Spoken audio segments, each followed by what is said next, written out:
Today, we're going to be talking about Skorch and training PyTorch models with scikit-learn workflows. So to start, we'll talk about kind of an outline of where we're going today. We'll look at Skorch and kind of ask ourselves, what is it and what can it do?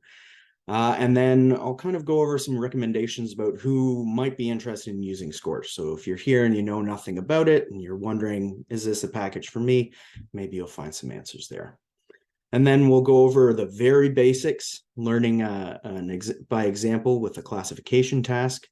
And then I'll look at some benchmarks, comparing Skorch with pure PyTorch. Then we'll go over more of the basics, some added features that you'll likely need to know even in a basic workflow. And then we'll kind of get to the meat of the presentation and looking at multi-GPU accelerated grid searches using Skorch. And then I'll finish off by mentioning some other features that you might want to look into if you're interested. And then we'll have time for Q&A. All right, so what is Skorch? To put it simply, Skorch is just a wrapper for PyTorch that allows models that are written in PyTorch to be trained using scikit-learn workflows.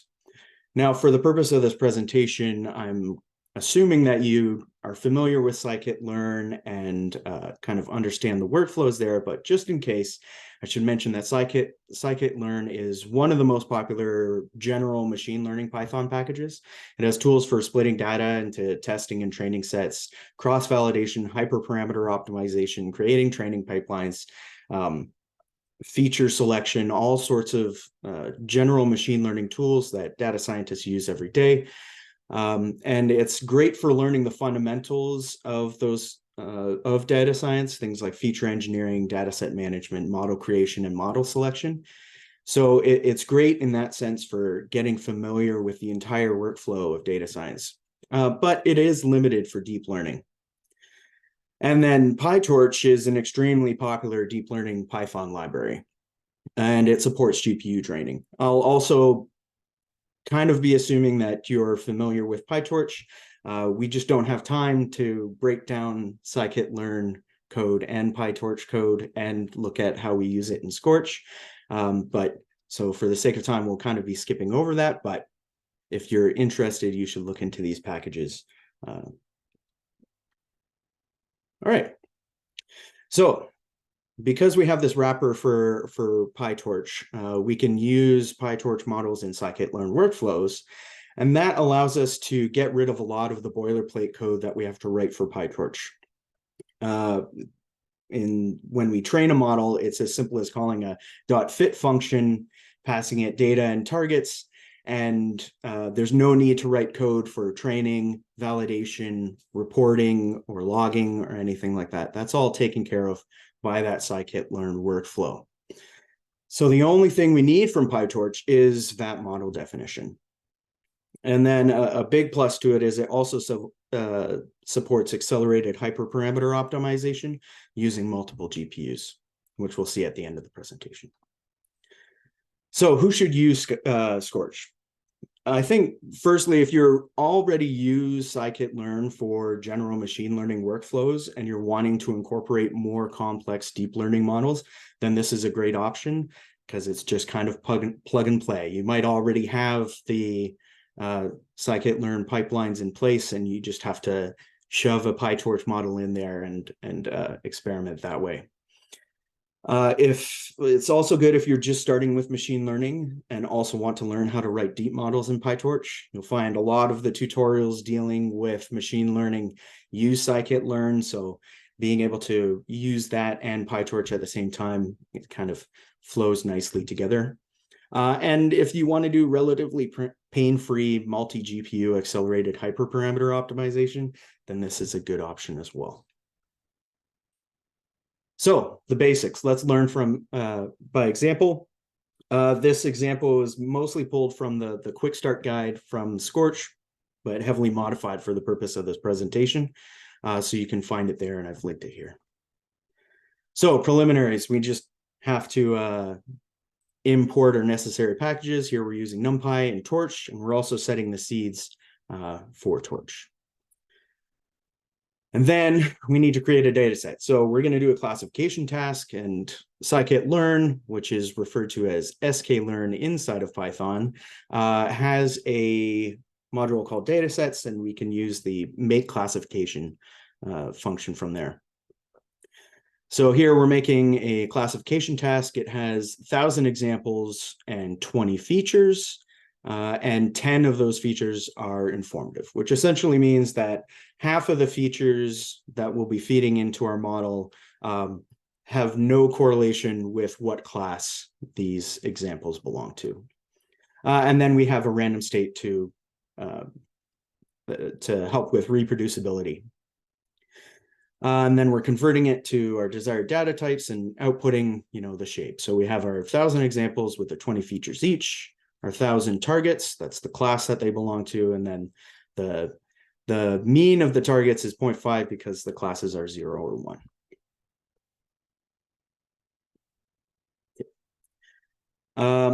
Now it's always a good idea to visualize your data set. So we'll just quickly do some dimensionality reduction. We have 20 features, so we'll squeeze that down to 3, and we'll look at kind of what pops out.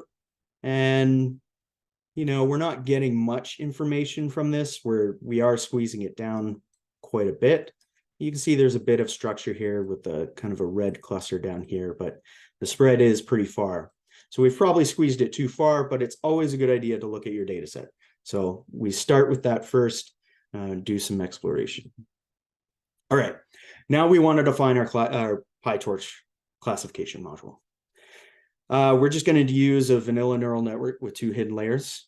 The output layer should have 2 outputs since we're looking at 2 classes. And then one important thing is we should use a softmax linearity at the end because scikit-learn has a built-in function called predict proba, which allows you to get the underlying prediction probabilities given data, and softmax outputs those probabilities for us. So if we use softmax, the output is the probabilities, and we can use this predict proba function as it should function.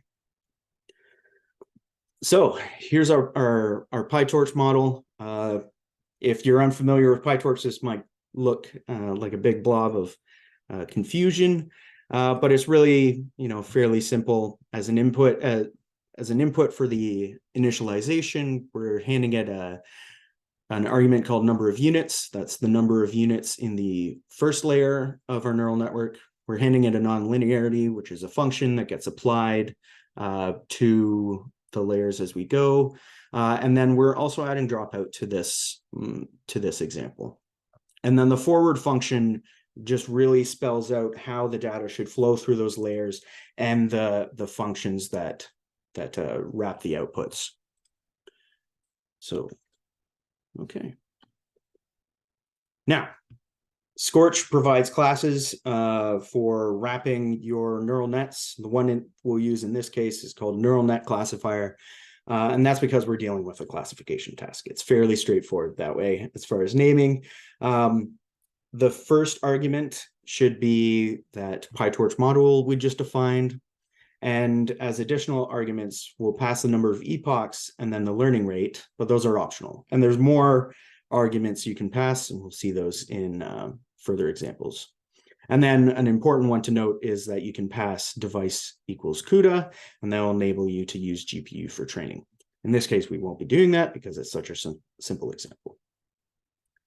So this is what that looks like. We import the neural net classifier from Skorch, and then we just wrap our PyTorch module and give it the max number of epochs we want to train for and the learning rate. Simple as that. And then everything from that point on just works as it does in scikit-learn, or sklearn as you'll see it in your Python code. We can just call fit on the input data X and the targets Y. And an important thing to note about this is that the neural net classifier by default makes a stratified k-fold split on the data, which means that it splits it into 80% training data and 20% validation data, and it samples that data in proportion to the original the original proportions of the entire data set. So both those splits will have the same proportion of classes if it's not 50-50 that we had in the entire data set. And then when we run it, it shows the training loss, the accuracy on the validation set. Okay, so like I said, you just call .fit, and it prints out, nicely each epoch. We can see the training loss, the validation accuracy, the validation loss, as well as the duration. And that's the wall clock time that it took for that epoch. You'll notice some color coding here. It's when the colors stay consistent, when it should stay consistent when it's increasing, though I see some, or lower is better here. So while it's decreasing, and then when the color disappears, that means that for that epoch, we got a higher loss than we had in the previous epoch when it should be decreasing. And that's the same across the columns. There is a way that you can make, when you are calculating these things, you can tell it, I don't want it to be lower is better, I want it to be higher is better, but we'll see that further on. And then we can also see our classifier down here.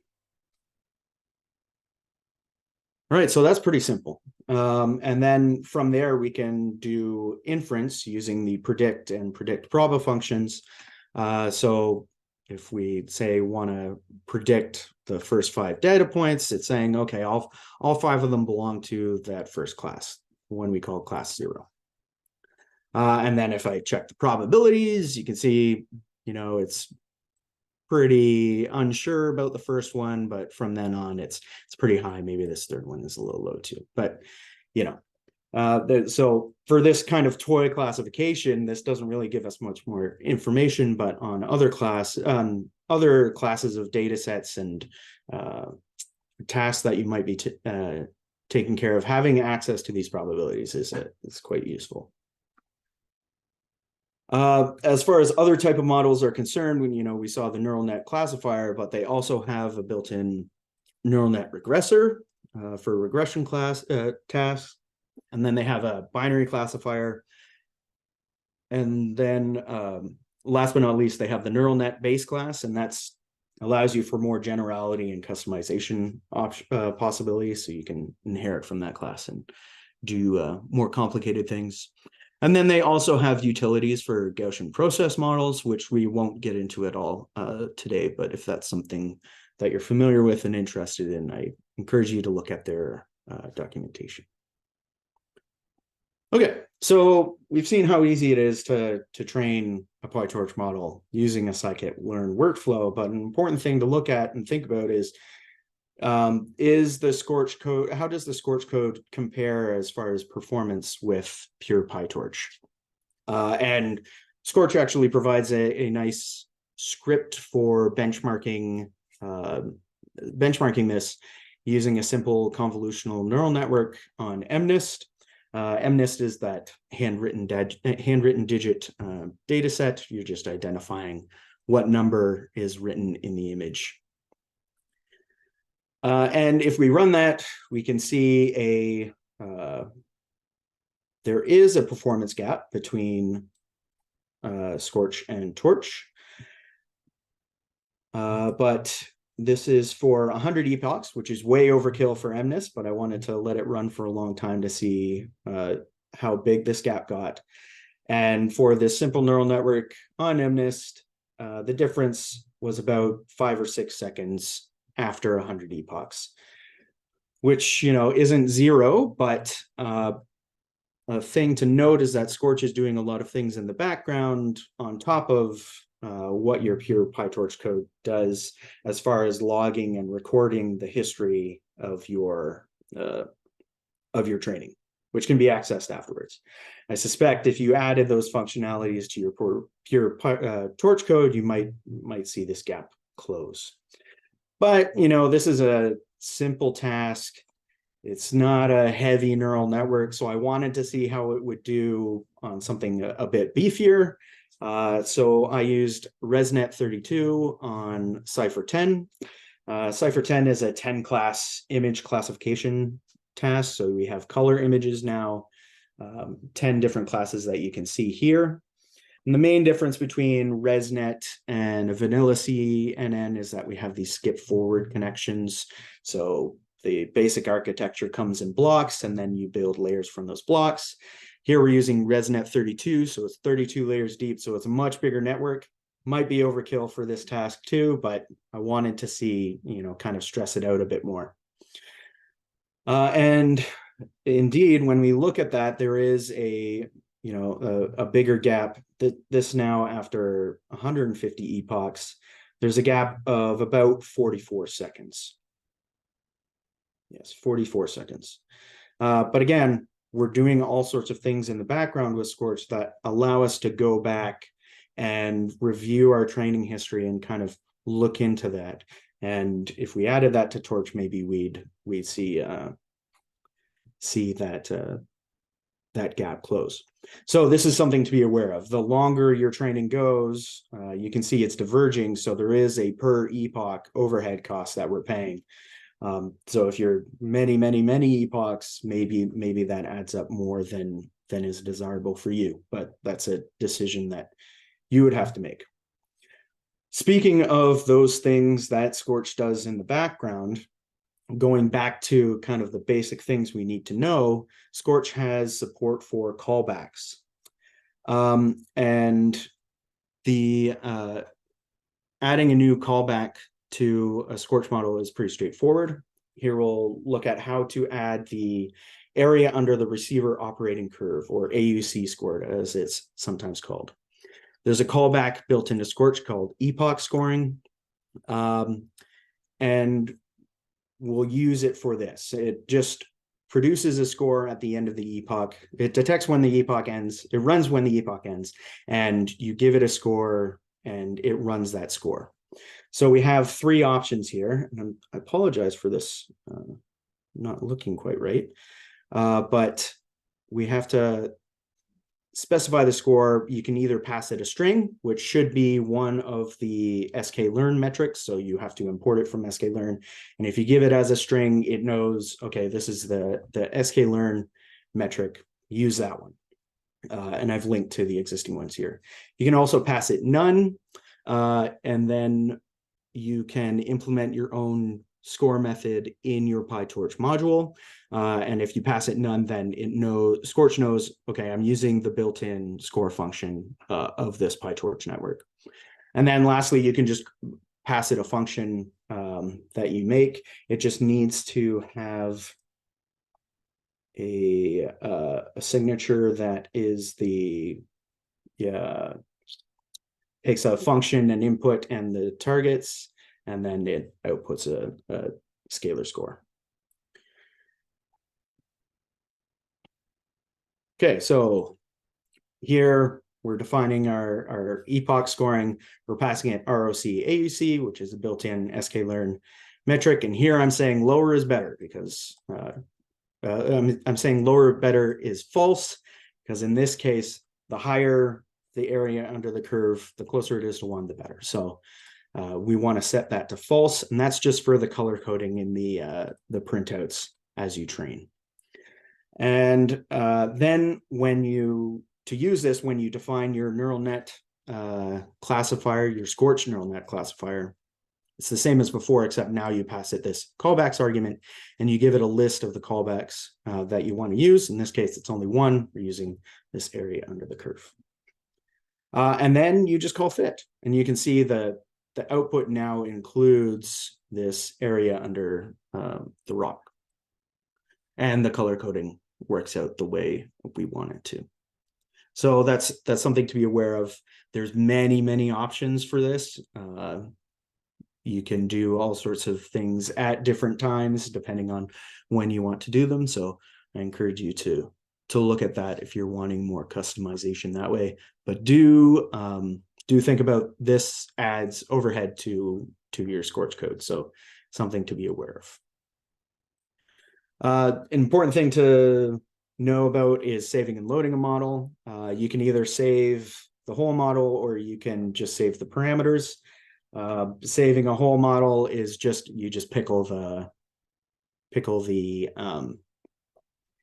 the neural net classifier, whatever your Skorch base class is, or even if you're wrapping it in a pipeline or grid search, you can just do a pickle.dump. Should be familiar to anyone that's used pickle before. This is the basic way that you do that. And then loading, it's just the same, except you open it with read and do a pickle.load. So that's pretty straightforward. But you can also just save the parameters, and that only saves and loads the proper module parameters, meaning that the hyperparameters are not saved. So this is just like the weights and biases in your neural network. So to load the model, you have to reinitialize it beforehand, saving it as simple as calling .saveparams and passing it a file name. File name, and then loading it is, again, this is not appearing correctly. Loading it, you have to reinitialize your network, and then it's just the same except load params instead of save params. Okay, another kind of classic module that's used in scikit-learn is the pipeline. And it is possible to put a neural net classifier inside an sklearn pipeline, as you would with any sklearn classifier. So here we're just importing the pipeline. We're doing some pre-processing with the standard scaler. This just scales the data to be mean 0, standard deviation 1, I believe. And then we set up our pipeline. So it will take the data, do this standard scaler on it, and then pass it to our net. And then you just call .fit on the entire pipeline. And then, the outputs are what we expect from our network. And then as with the network, you can call predict probabilities using a pipeline, but now you call it on the pipe instead of the network. And then you can also save the whole pipeline using pickle, including that will include the PyTorch module. One thing to note, and something I encountered while preparing this presentation, is that this is contingent on everything in your PyTorch module being pickleable. So you might find that for whatever reason, your model isn't pickleable, in which case this will fail. And then kind of the last major example, the last basic example from scikit-learn is the grid search CV. And CV here stands for cross-validation. It's just a way of exhaustively searching a hyperparameter space that you define to find the optimal hyperparameters for your model. Here, the important thing are these special prefixes. So the neural net class allows you to directly access parameters of your PyTorch module with the module __ prefix. So if you define the module to have the num units parameter, you can set it with the module __ num units argument. So an important thing here is if you're going to be using these parameters in your grid search, the modifier parameters must be passed to your module's initialization. So looking back at our example, we have, kind of three possibilities that we could use, for this PyTorch model. It's the number of units in that first linear layer, the nonlinearity, and the amount of dropout that we use. So for this example,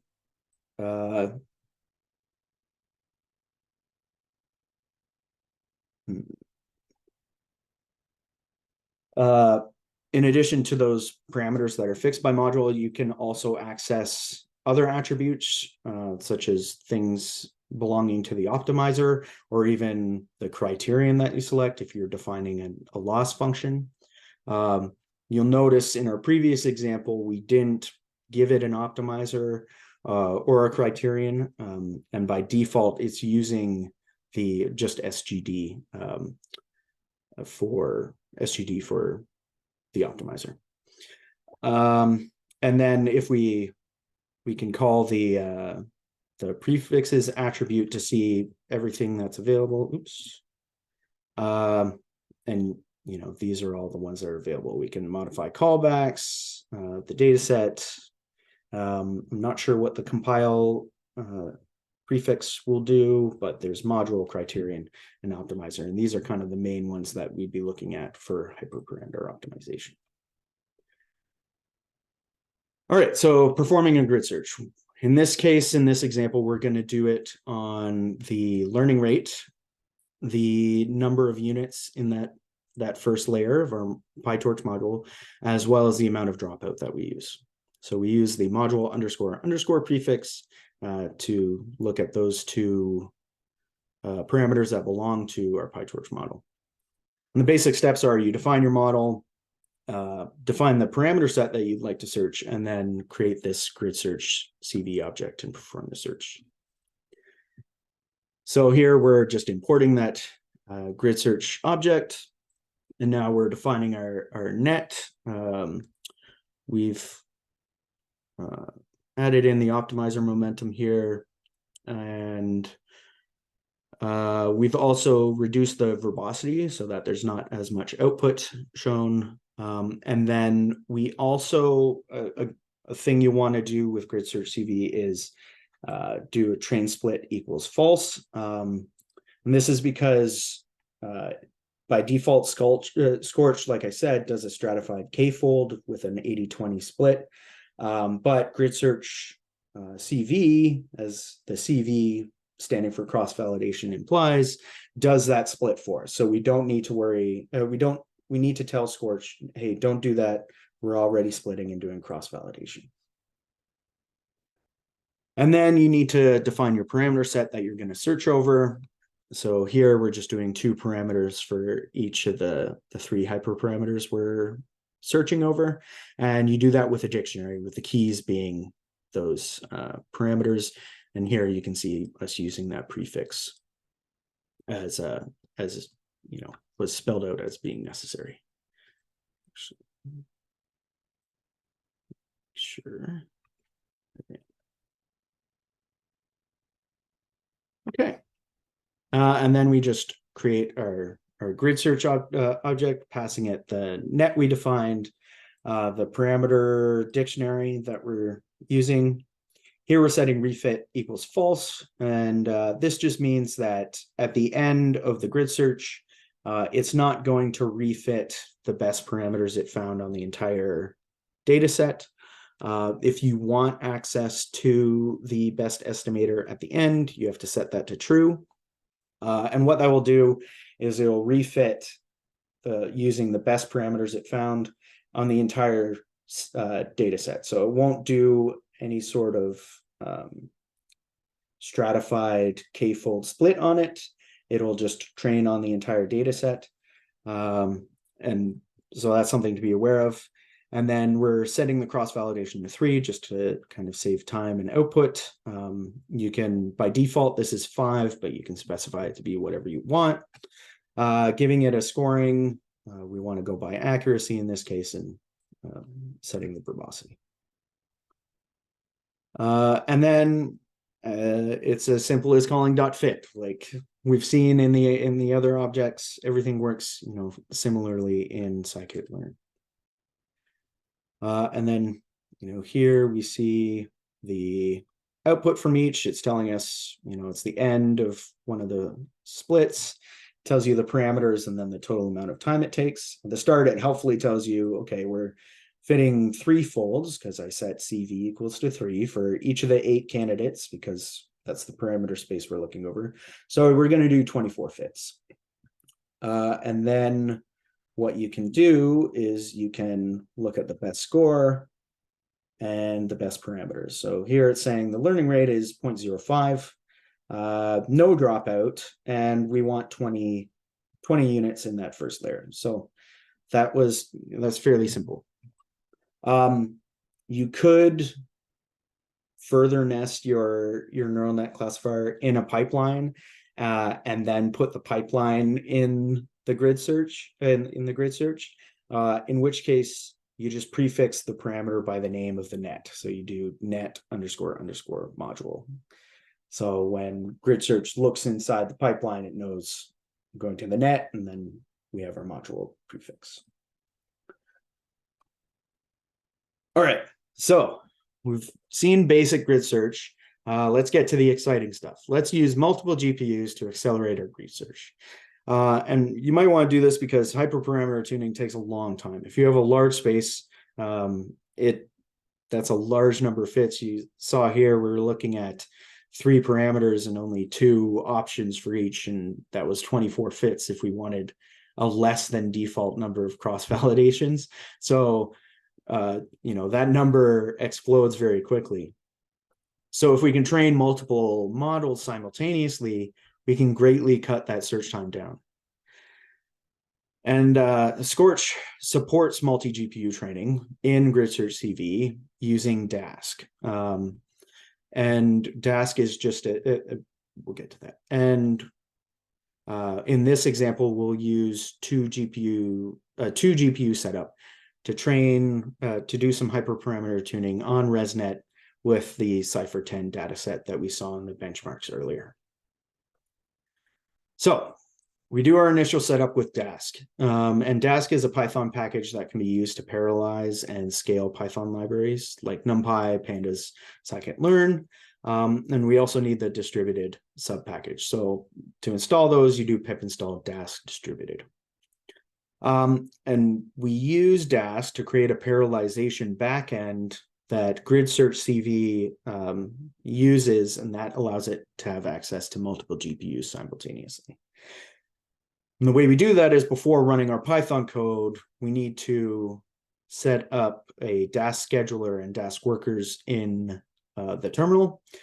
And the key being that for each of we need to initialize a Dask worker for each GPU, and we set the CUDA visible devices environment variable for each worker. So each worker only sees one of the GPUs, and then the scheduler takes care of the parallelization of the grid search coming from scikit-learn. So the initial setup with Dask. So in your bash script, you'll want to start the Dask scheduler just using the dash scheduler command, and this will just hang out in your terminal. So you want to shove it to a background process, and then I just use a sleep command, and that gives you a bit of a time buffer before starting the workers to make sure the scheduler is initialized in the background. And then you initialize your workers by setting the CUDA visible devices, giving Dask worker command, and then an IP and port. These are the default ones. If you look at the output of Dask scheduler, it will show you what it's using. You can specify these beforehand to make sure that you have them right. And then I'm telling it, we only need one thread. And then as with the scheduler, shoving it to a background process. And then I also have this sleep command here. And the only reason I do that is because these Dask worker commands give us output. And if you don't wait in between initializing them, the outputs will be all mixed together in your Slurm out script, text file. So I just added another buffer in between there so that their outputs were separated. And then for the next one, you pass it a different CUDA visible device. In this case, we're only using 2, so they're labeled 0 and 1. And then with the same IP import that our scheduler is using. Quick note on job submission. You'll need to ask for enough cores in your job script. In this case, we need one for the scheduler, and you also need one for each of the workers that you'll be initializing. So in our example, it's 2. And then you'll also need one for the Python process.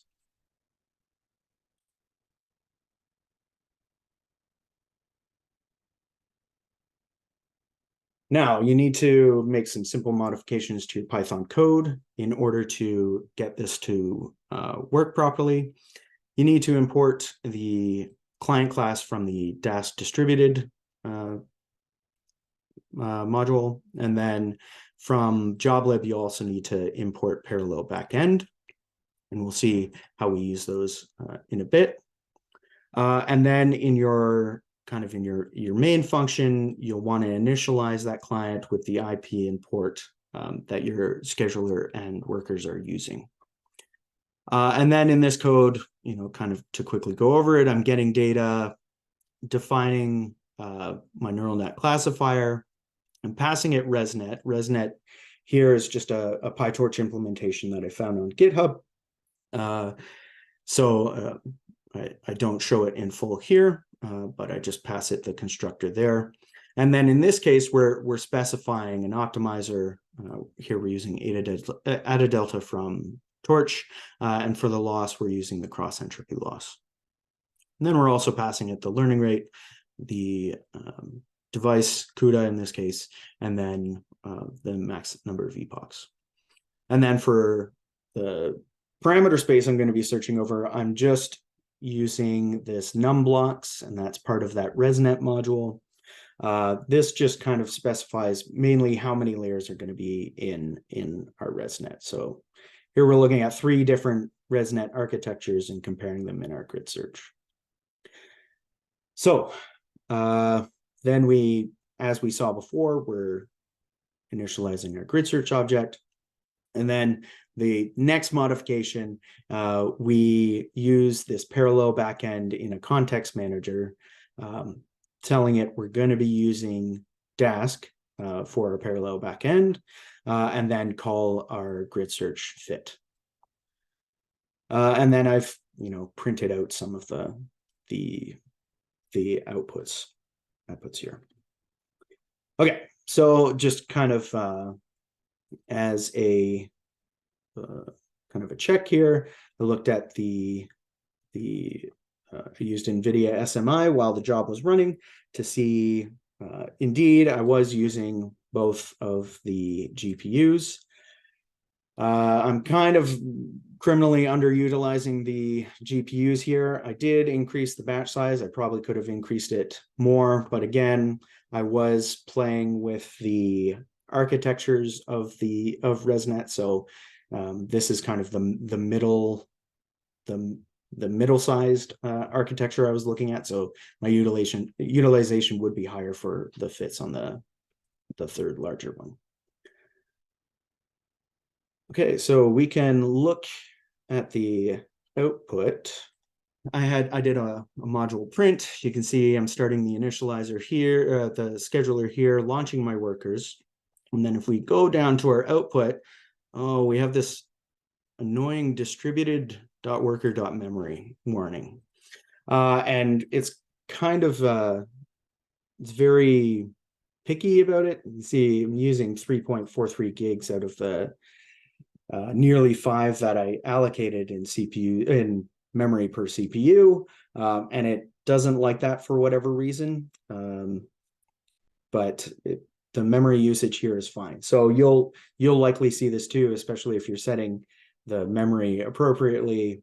You should be close to that limit anyway. But what we can do is we can just get rid of those lines to look at our input again, and now we can see that both the training processes are printing. So we kind of get overlap, and it's difficult to see what fit is doing the printout. This is things we can take care of by being more careful with our printouts. But there are these helpful cross-validation lines. So let's just pull those out from our output from Slurm.